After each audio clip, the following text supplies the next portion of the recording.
Hello everyone, welcome to our channel JMD classes. So friends, आज हम आपसे बात करेंगे सैयद वंश के बारे में। इसका जो समय होता है वो 1414 से 1451 ईस्वी होता है। इससे पहले हमने आपसे बात करी थी तुगलक वंश के बारे में। हमने आपसे बताया था कि तुगलक वंश के अंतिम शासक महमूद शाह के समय मंगोल शासक तैमूर ने भारत पर आक्रमण किया था, ठीक है, और अनेक क्षेत्रों को जीत लिया था, अनेक क्षेत्रों पर अधिकार कर लिया था। वापस जाते समय तैमूर ने अपने विजित क्षेत्रों को खिज्र खान को सौंप दिया था, ठीक है। तो आज हम बात करेंगे खिज्र खान की, जो कि सैयद वंश का संस्थापक है। खिज्र खान ने दिल्ली सल्तनत पर सैयद वंश की नींव डाली है। खिज्र खान की उपाधि है रैयत ए आला की, जिसका अर्थ होता है प्रजा का मुखिया। खिज्र खान का शासनकाल 1414 से 1421 ईस्वी तक होता है, ठीक है। खिज्र खान ने सुल्तान की उपाधि धारण नहीं की थी। तो ये याद रखिएगा कि जो सैयद वंश के संस्थापक हैं खिज्र खान, इन्होंने सुल्तान की उपाधि धारण नहीं की थी, बल्कि रैयत ए आला की उपाधि धारण की थी। इससे पहले दिल्ली सल्तनत के एक सुल्तान और थे जिन्होंने सुल्तान की उपाधि धारण नहीं की थी, और वो थे गुलाम वंश के संस्थापक कुतुबुद्दीन ऐबक। तो ये भी आप याद रखिएगा, मलिक और सिपह सालार की उपाधियों से संतुष्ट रहा कुतुबुद्दीन ऐबक, और सुल्तान की उपाधि कभी भी धारण नहीं की थी। तो दिल्ली सल्तनत का ये दूसरा शासक है, सैयद वंश का संस्थापक। इसने भी सुल्तान की उपाधि नहीं धारण की, बल्कि रैयत ए आला की उपाधि से संतुष्ट रहा। इस वंश के लोग यानी कि सैयद वंश के लोग स्वयं को इस्लाम धर्म के संस्थापक पैगंबर हजरत मोहम्मद का वंशज मानते थे। संपूर्ण दिल्ली सल्तनत काल के दौरान सिया मत को मानने वाला एकमात्र वंश कौन सा था? सैयद वंश था। किसको? सिया मत को मानने वाला। तैमूर के भारत आक्रमण के दौरान खिज्र खान ने तैमूर की सहायता की थी। 1398 में तैमूर भारत आया था, ठीक है। तो खिज्र खान ने तैमूर की सहायता की थी, इसका सेनापति था। तो तैमूर ने भारत छोड़ने से पहले मुल्तान, लाहौर और दीपालपुर, इन तीनों क्षेत्रों की सूबेदारी खिज्र खान को प्रदान करी थी।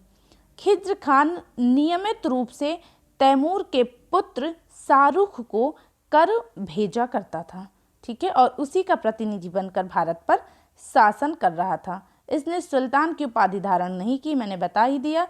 और 1421 ईस्वी में खिज्र खान की मृत्यु हो जाती है। इसके बाद शासन संभालता है मुबारक शाह। मुबारक शाह जो है ये खिज्र खान का पुत्र है। इसकी उपाधि है शाह सुल्तान की, और इसका समय है 1421 से लेकर के 1434 ईस्वी। किसका? मुबारक शाह का। कहते हैं कि सैयद वंश का सबसे प्रतापी शासक मुबारक शाह ही था। यमुना नदी के किनारे मुबारकाबाद नामक नगर की स्थापना मुबारक शाह ने करी थी।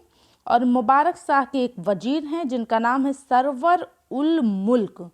सरवर उल मुल्क ने षड्यंत्र रचकर एक हिंदू नेता सिद्धपाल की सहायता से 1414 ईस्वी में मुबारक शाह की हत्या कर दी थी। कब? 1434 ईस्वी में। इसके बाद सैयद वंश का शासन मोहम्मद शाह के हाथों में आ जाता है। 1434 से 1445 ईस्वी तक मोहम्मद शाह जो है वो शासन करता है। किस पर? सैयद वंश पर या दिल्ली सल्तनत पर। मोहम्मद शाह जो है ये मुबारक शाह का दत्तक पुत्र है, ठीक है। अयोग्य शासक था। सैयद वंश का जो पतन है वो यहीं से प्रारंभ हो जाता है। कहाँ से? मोहम्मद शाह के समय से। इसके समय में वास्तविक जो शक्तियां थी वो वजीर सरवर उल मुल्क के हाथों में ही रही है। और इसी के समय किसके? मोहम्मद शाह के समय में बहलोल लोदी जो है अफगान शासक बहलोल लोदी जो है ये भारत आया है, तथा इब्राहिम सरकी जिन्होंने आक्रमण किया था मोहम्मद शाह के साम्राज्य के पूर्वी भाग पर। किसने? इब्राहिम सरकी ने। इब्राहिम सरकी के पूर्वी भाग पर आक्रमण करने पर इसकी रक्षा की थी। किसकी?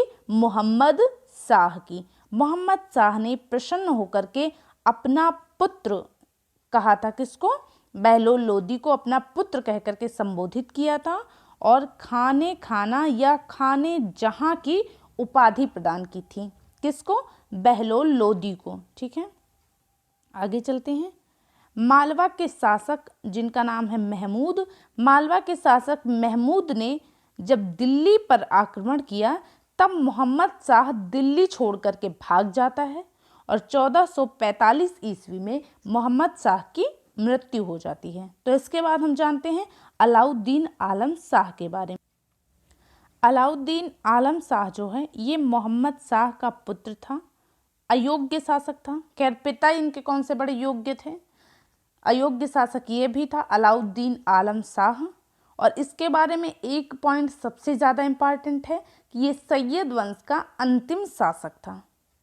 अपने वजीर जिनका नाम हमीद होता है, अपने वजीर से परेशान होकर ये बदायूं चला जाता है। कौन? अलाउद्दीन आलम शाह जो है ये अपने वजीर हमीद से परेशान होकर के बदायूं चला जाता है और जाने से पहले अपने संपूर्ण साम्राज्य को 2 भागों में ये विभाजित कर देता है। अपने दोनों सालों के लिए 2 भागों में ये उनको विभाजन करके दे करके चला जाता है। एक का नाम होता है सहना ए शहर और दूसरे का नाम होता है अमीर कोहते। ठीक है, दूसरे का नाम क्या है? अमीर कोहते।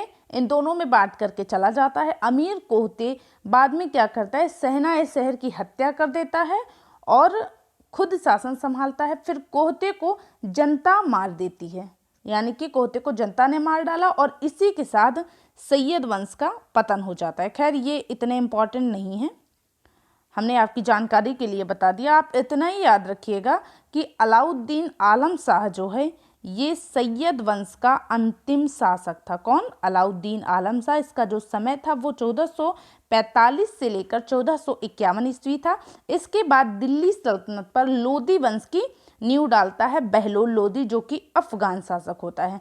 तो अगली क्लास में हम बात करेंगे बहलोल लोदी के बारे में। अगर आपको हमारी क्लासेस अच्छी लगती हैं तो लाइक और शेयर करना मत भूलिएगा। Thanks for watching. Thank you so much.